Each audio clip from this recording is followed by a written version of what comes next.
All right. So if you are interested in throwing on the pottery wheel, I'm going to do a demonstration for you. And this is going to be a demonstration on how to throw a cylinder that could potentially turn into a cup or a mug. And I'll go through the entire process with you today. So the first thing that you're going to need to do is just get yourself set up.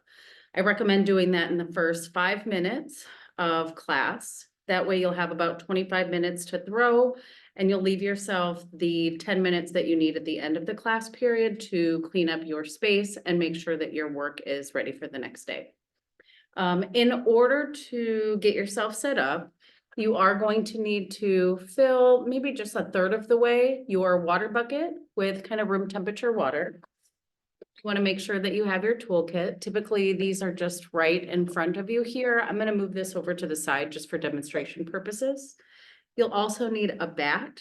These bats can be found to the left of the sink on the floor in just a milk crate there. There are two different types of bats. One is brown and one is black. They do assemble in different ways, so I'll share that with you. You'll need a sphere of clay. When I throw a cup or a small mug, I typically start with about 14 ounces. That's just a little bit less than a pound. And you want to make that into a sphere. I also recommend having your board and plastic just right at your desk. That way, when you're finished making your piece, you can easily transfer it. I think, oh, put an apron on, you won't regret it. And then just to tell you a little bit about the pottery wheel itself, when I'm talking about the pottery wheel, it's this entire machine. However, it does have some different parts. This is the splash pan. The splash pan should be cleaned after each use. We also have the wheel head. This is the part that rotates. On the right side here, there is the on and off switch. There are two different types of wheels that we have, two different models. One's a Model B and the other is a Model C. The Model Bs, you just switch on when you're ready to use it, and when you're finished, switch it off. However, the C models actually more have like a toggle that goes on and off. So you want to turn that to on when you're ready to use it, off when you're finished. And then those actually have a reverse feature for those of us who are left-handed. You want to reverse your wheel. Otherwise, they are going to be moving counterclockwise. Okay. The last part of the pottery wheel is the pedal. And the pedal, almost like your bikes when you were kids without the handlebar brakes. When you push your heel down, it will stop. When you push the toe, it will go faster. Okay. At no time are we really going to need the fastest speed. So just something to think about. And I often make sure that the pedal is at a comfortable distance to me. I should not be reaching for it. We really just want it directly underneath your foot. Okay. So to get ourselves set up for the pottery wheel here, we have all of the materials we need. I really want to like close the gap that I have here on the wheel, meaning that there's no negative space between the piece of machinery, the pottery wheel, and my legs. So I'm gonna get right up all in the pottery wheel's business here, right? I'm gonna get really close, and that way I'm gonna have far more control.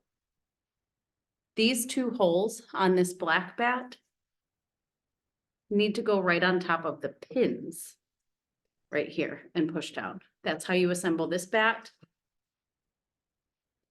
The brown bats are quite a bit different. On the edges, they have either one protruding dot or three protruding dots. You want to feel for those three protruding dots, and directly underneath there is a space for the pins to fit right inside there. So go ahead and try your best to line those up. This will ensure that your piece is centered. When you're working on the pottery wheel, you're creating symmetrical pieces. Okay, so that's ready to rock. I do have these laminated directions for you that I like to keep right by the pottery wheel. You can always ask for assistance, but this way I like to have you just kind of look and see where you're at first. Okay. So there are a few different phases when we're throwing on the pottery wheel. After you set everything up, we want to center, we want to open, we want to pull the walls, and then the last is finishing. So it's about 4 phases. I once heard a really accomplished potter call throwing on the pottery wheel the art of being still. And what I interpreted that as is that you are really focused, your body is in control, your moves are intentional, and you have a lot of focus that is directed directly at your piece. Okay. So the way that we're going to get started is we're going to take this sphere of clay and we're going to put it or throw it directly into, well, I guess what we think is close to the center of the bat. And then I'm going to make sure that this is turned on. I'm going to lean over the top of the piece. You'll notice just naturally my elbows are braced near my thighs here and between my hips and my knees. That keeps me really in control, and leverage wise, I'm directly on top of my piece. I want this to be centered, but first I'm going to try to just kind of tap this into place. Notice the bat is still dry. The clay is still dry. That's really just to ensure that it's going to stick properly. Once I've got it tapped into place, I'm ready to start centering. When we center, we're going to make sure that the clay is wet, and we're going to make sure that our hands are wet. I'm going to lean over the top of the piece. The pads of my hands here are going to be directly on top of the bat itself. Leaning over the top, I'm going to squeeze in and I'm going to squeeze down, adding all pressure from all sides directly toward the center. Having a centered ball of clay is going to be sure that the piece is symmetrical itself. So this step is of utmost importance. You'll notice that I'm at a much faster speed. I'm at about medium fast right now. I don't really alternate the speed. I kind of get to where I need to go, and then I just let my leg hover. Leaning over the top. Again, the pads of my hands here are on top of the bat. I'm pushing down. And whenever I start feeling some resistance where the clay is getting dry, that's when I just dip my hand in the water, add to the piece here, and continue centering.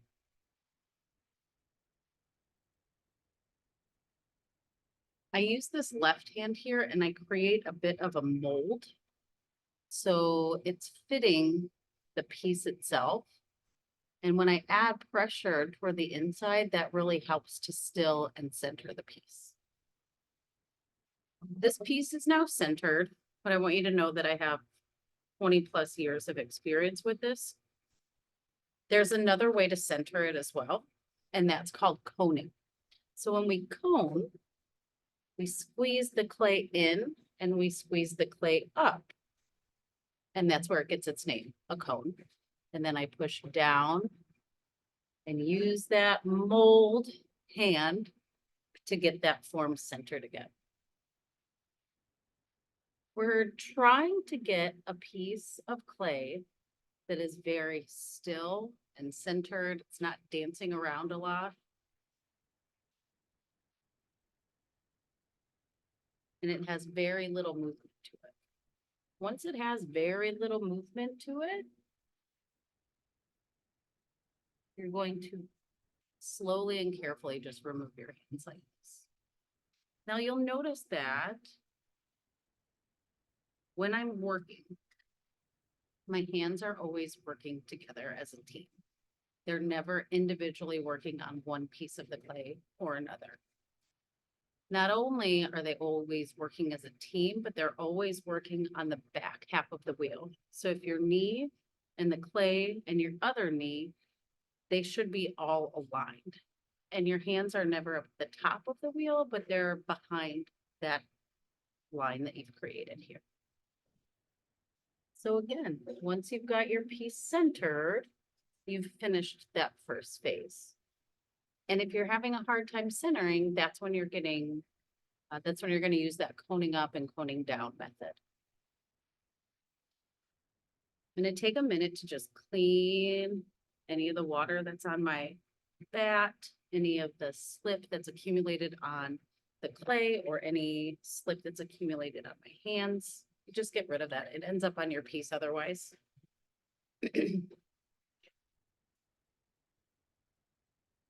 The second phase is opening up your form. So what we want to do is have it about, say, a medium speed, not as fast as when you were centering. We're going to place that left hand like right. Let's say this. Let's say that your bat was a clock, and up at the top is 12 o'clock. To the far right is 3. At the very bottom is 6. And then to the left, you have 9. What we want to do is we want our left hand to not only be touching the bat, but also be at 6 o'clock there. Our wheel's going about a medium fast speed. I'm going to take my thumb to open up this form. And what I do is I plunge my thumb straight down, not on an angle. So straight down, not on an angle like this, but straight down like that. While the wheel's turning, I'm going to plunge my thumb right down in there. I'm going to stop when there's about, I'd say like a half of an inch down at the bottom there. So now I've got a hole in my form. I've opened it up, but I want this hole to be larger, like it would in a mug or a cup. So now I'm going to take my middle finger. I'm going to push down, and notice my hands are working together here. I'm going to push down. And as I'm pushing down, I'm going to pull that middle finger right back into my palm. I've now opened up that form. I'm going to take my sponge, squeeze out all the water. I'm just going to push down on this rim. I'm going to clean up my hands a little bit, clean up the bat. And now we're going to move into that third phase. And this third phase is when we're pulling the walls. So we've centered, we've opened the form, and now we're pulling the walls. When we pull the walls, if you're right-handed, you're going to work over at 3 o'clock. And if you're left-handed, you're going to work over at 6 o'clock. I even tend to shift my weight while I'm working on this part here. I want to make sure that there is some, not drench, but some water on my piece, some water on my hands. And right here at 3 o'clock, I'm going to have my fingers from my left hand on the inside and my fingers from my right hand on the outside. And what's going to be happening here is we are going to be pinching, letting the wheel rotate our clay, pausing while that happens, and then incrementally pulling up. So you're always going to be using your fingertips here. I want you to position your hands and your fingers slightly on top of one another. So the outside hand is going to be, the outside finger, I should say, is going to be slightly below the inside finger.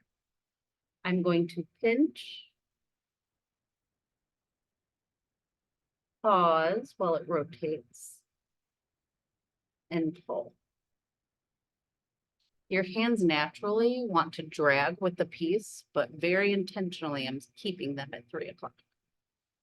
Once I got to the rim, I in fact stopped just slightly underneath it so that my rim doesn't get too thin. From here, I repeat this next step. I compress the rim down, which means I'm just pushing the rim. I'll take my sponge, squeeze out all that water, and I'll compress, which just means to add pressure to, and push down the inside face. And now I'm going to repeat that process. I'm going to pull, I'm going to compress the rim, I'm going to compress the base, and there's something else I'm going to add to it. I'm going to collar it back in. Collars when you add the width of your hands and you're bringing that piece all back together. The form that we're going for right now is a cylinder. Add that water again, make sure my hands are wet. Grab all that clay that's right down at the bottom. Pinch. Pause for the rotation and pull up. Notice how close I am to the piece. How braced my elbows are. How tight those rings are when they're horizontally aligned. I stopped at the top rim there. I'm just going to push and compress that down. Squeeze out all that water. Compress. I want to make sure that there's no water hanging out in the bottom there. You remember from our last 2 units, water makes the clay really weak. And if it's really weak, it's not going to hold its form. Our goal here is to have a piece that if we were to cut it, that all of the walls, the base, are going to be the same thickness. So if you've got a lot of clay down, typically like down at the edge, then you want to grab all of that. We're going to use it to pull the walls here.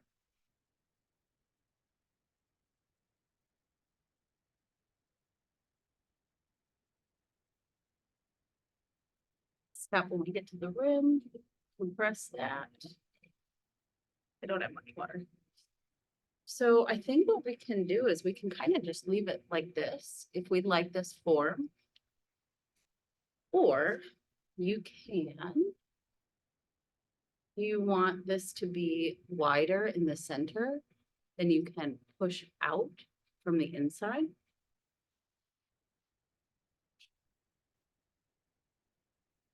So you push a little bit out in the belly if you wanted more of a round form.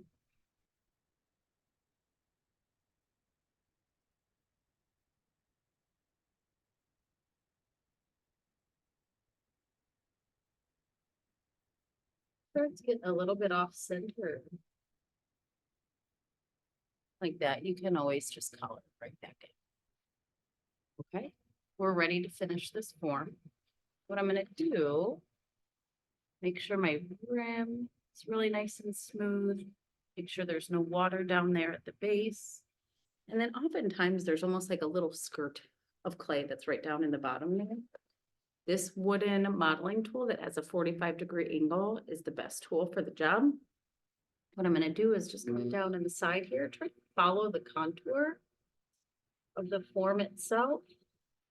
I'm going to dig that in until I get down to the back.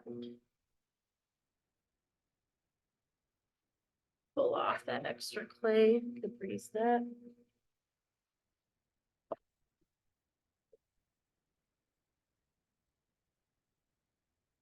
Clean that up.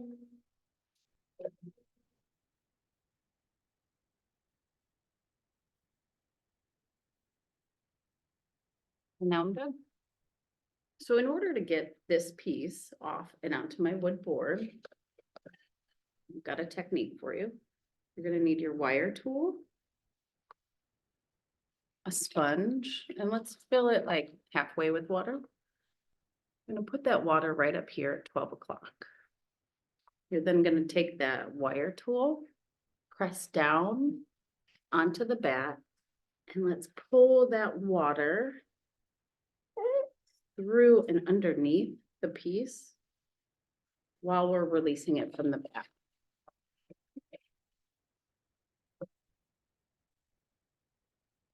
Now you've added a lot of moisture to your piece as you were throwing. So what we want to do is actually just put our piece directly onto the wood board. Now that there's water there, you should be able to just release that easily. And what it'll often do is just slide right onto your wood board. We want this to get to be leather hard so that we could trim the foot, which I'll show you more in another video. And you can loosely drape the plastic over the top of it. You don't want to leave it out completely, only because it'll dry out too quick. I'm gonna clean up this bat. And the bat can be returned to the container that you got it from. And then it's your responsibility to clean up the rest of the splash pad. And that's a wrap.